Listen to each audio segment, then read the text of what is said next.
শুরু করছি কেউটে সাপ পার্ট 6। বলছে মিতুল, আমার কি মনে হয় মামা নিশ্চয়ই ওই বাক্সটার মধ্যে সাপ ছিল।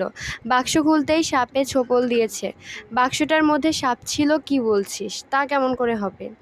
ধরুন ডাক্তারবাবুর কোনো শত্রু যদি থাকে, সেই হয়তো ডাক্তারবাবুকে মারার জন্য ওষুধের বাক্সে একটা সাপ ভরে পাঠিয়ে দিয়েছিল। চাকরটা বলছিল ওই ধরনের বাক্স করে প্রায় নাকি দোকান থেকে ওষুধ আসতো। তাই নাকি রে? হ্যাঁ, আর ওই বাক্সটা আগের দিনেরই, মানে যেদিন মারা যান ডাক্তারবাবু সেই দিনই এসেছিল। চাকরটা অন্তত সেই কথাই বলল। তোর কথা আর যুক্তি ফেলবার নয়। আপনি দারোগাবাবুকে কথাটা বলুন, কাল সকালেই থানায় যাব। দারোগাবাবুও কথাটা শুনে একেবারে ছেলেমানুষের বলে উড়িয়ে দিতে পারলেন না। বললেন, আপনার ভাগ্নের কথাটা তো নেহাত অযৌক্তিক নয়। করিম সাহেব তখন ভাগ্নের কীর্তি কাহিনীর বিশদ বর্ণনা দিলেন। শুনে দারোগাবাবু বললেন, বটে, তবে তো বেশ বাহাদুর ছেলে। দারুণ, ওই চাকর ব্যাটাকে এক্ষুনি ডেকে আনছি। বাসায় সাধুশরণকে কিন্তু পাওয়া গেল না। বাড়ির দরজা হাহা করছে, বাড়ির মধ্যে কেউ নেই। পাশে শোবার ঘরের মধ্যে জিনিসপত্র সব তছনছ করা। সেপাইয়ের মুখে শোনা গেল সাধুশরণের কোনো পাত্তা নেই। শুনে দারোগাবাবুর সন্দেহ হয় এবং তখনই তিনি হরিপদ ডাক্তারের বাড়িতে যান। ওখানে পৌঁছে দেখেন আলখাল্লা পরা, এক মাথা ঝাঁকড়া চুল ও এক মুখ দাড়িওয়ালা একটি লোক বাড়ির সামনে উকিঝুঁকি মারছে।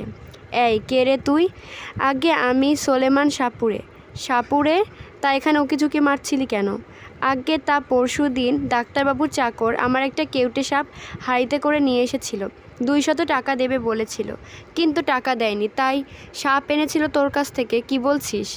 ঠিক বলছি হুজুর, সাপের বিষ দিয়ে নাকি ওষুধ তৈরি করবেন ডাক্তারবাবু, তাই সাপটা নিয়ে এসেছিল। বলছিল আজ এসে সাপটা আর টাকাটা নিয়ে যেতে।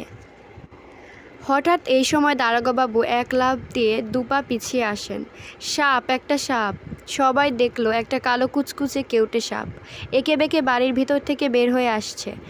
সোলেমান চেঁচিয়ে উঠে সাপটাকে দেখতে পেয়ে, ওই ওই তো আমার সাপ!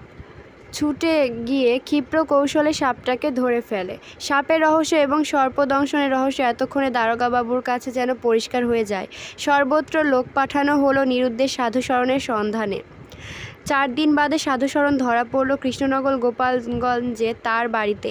তার জামার পকেটে 1000 টাকাও পাওয়া গেল, কিন্তু সাপের কথা সে স্বীকার করল না। বলল সোলেমান মিথ্যে কথা বলছে, সে সাপ আনেনি। মিতুল দারোগাবাবুর পাশে বসেছিল থানায়। বলল, তাহলে সাপটা এলো কোথা থেকে? পরবর্তী গল্প নেক্সট এপিসোডে। Like, subscribe.